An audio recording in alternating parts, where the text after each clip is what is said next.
What is up, everyone, and welcome back to another episode of Inside the Lines post-race show. Wow, what a race at Texas. Very interesting race. One of the best Texas races in quite some time ever. It is the best race since this new reconfiguration happened. Yeah, so let's take a look quickly at the results. Denny Hamlin in the FedEx Toyota wins the O'Reilly Auto Parts 500. This is his second win of the season. And a funny story, I think, from Mike Joy that said the last 5 Cup winners have also won Stage 2, so that's a pretty interesting stat right there. Clint Boyer coming in second after that whole qualifying issue. He managed to get a second place finish. Daniel Suarez, his best Cup finish, if I'm not mistaken, in the 41 car. A nice run for him. Eric Jones in fourth. Jimmy Johnson, this is his first top 5 this season, and I think his first top 5 in maybe, it's been a long time since Johnson got a top 5. Started on pole, led 60 laps in this race. Very strong run from that 48 team. His teammate William Byron, his best NASCAR Cup Series finish. I think this is also his first top 10 in the 6th spot, so a very strong run from those two Hendrick drivers. Eric Almirola, who was battling the stomach flu, or a flu, ends up coming home in the 7th spot. Kevin Harvick, who had a very quiet day, kind of surprising to see that he comes home in 8th. Kurt Busch in 9th. Kyle Busch comes home in 10th. Ryan Newman 11th. Martin Truex Jr. 12th. Chase Elliott 13th, Austin Dillon 14th, Michael McDowell 15th, Ricky Stenhouse 16th, Joe Logano 17th, Alex Bowman 18th, Paul Menard 19th, and Chris Buescher rounds out the top 20. Now, I just want to get, my, I guess, rating this race out of the way. From a scale of 1 to 10, I give this a 7. This was a very good race. Again, for Texas standards, this shocked me. I had some sort of feeling that the package and the traction compound would help the racing, but I think it would help it this much. Stage 1, very exciting from start to finish. Stage 2 had a bit of a downfall, but it was still interesting to watch. Stage 3, again, a bit of a downfall, but it still was pretty interesting to watch, especially seeing in the later runs, trying a different pit strategy with Hamlin and Byron and Johnson trying to stretch it out. So overall, I thought it was a pretty good race. We're going to talk about through different drivers. Start first off with Kyle Busch. Busch was leading with, I believe, 30 laps to go. Then all of a sudden into turn 1 and turns 1 and 2, he just lost the thing. Moved way up the racetrack. That allowed Eric Jones to get by him. Then he saved it. He was, collected everything else, was driving his way to the front, and then he smacked the wall. I don't know if he blew a tire, but he hit the wall. As a result, he had to come onto pit road, and that's why he finished 10th. If it wasn't for that, I really believe he would have been sweeping the weekend at Texas, but unfortunately, he ended up finishing in the 10th spot. Team Penske had a really bad day. Very shocking, because, again, you're heading to a mile and a half. Penske and Gibbs have dominated the mile and a halves. So I expected more from Penske. Brad Keselowski had a track part issue, and he finished dead last, if I'm not mistaken. Joe Logano won Stage 1, but as I said earlier, he finished 18th. Ever since Stage 2 happened, he just fell like a rock. It was very strange. And then Ryan Blaney was the best of the 3 Team Penske drivers in Stage 2, even on a bit of Stage 3. But Logano finished 18th. I think that was the highest Penske driver. So that was very disappointing. Drivers like Kevin Harvick, a very quiet day. I expected him to be more near the front. But the team that shocked me, half shocked me but kind of half expected it, was Hendrick Motorsports. They, in my opinion, were the most consistent team, it felt like. Yeah, Alex Bowman, he had issues. It just wasn't his day. They just had a really bad day. But the 3 Hendrick drivers of Byron, Johnson, and Elliott, as a team that has been struggling for more than a year, this was an amazing run for them, especially Johnson and Byron. Byron and Johnson, they were near the top 13 the entire day, and they were in Stage 1. They were, I believe, in the top 10, if not the top 5 for majority of the day. In Stage 3, they finished it out with a 5th and 6th place finish. Chase Elliott, again, started off Stage 1, Stage 2, very strong, fell off in Stage 3, came home with a 13th place finish, but I don't want to get too ahead of myself because it's just one race. But this is a site of maybe new things to come, because that is the first time I've seen as a whole Hendrick Motorsports run that well at a mile and a half track in a very long time. Clint Boyer and Daniel Suarez, the two SHR drivers, they finished 2nd and 3rd.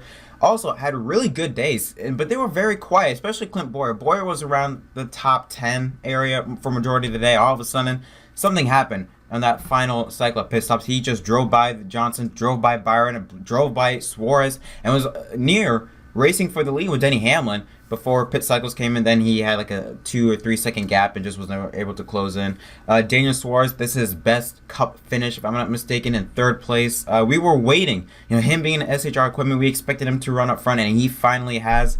Again, we're going to see if this is just a one moment or if this is starting to see a new trend with the 41 car. A very impressive run for Daniel Suarez. Now, for the race itself, again, like I said, it was one of, if not the best Texas race under this new configuration, and it's a combination of the traction compound and the new aero package.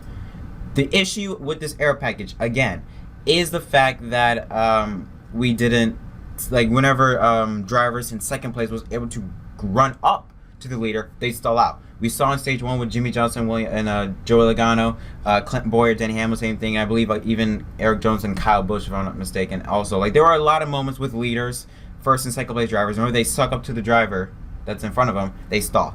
And that's just because I believe the car is sealed to the ground. I think if you just add a little bit more air into it, the dirty air might be able to flow underneath, and it might not affect the car as much as it has been doing lately with the Gen 6 car. So that was my only issue.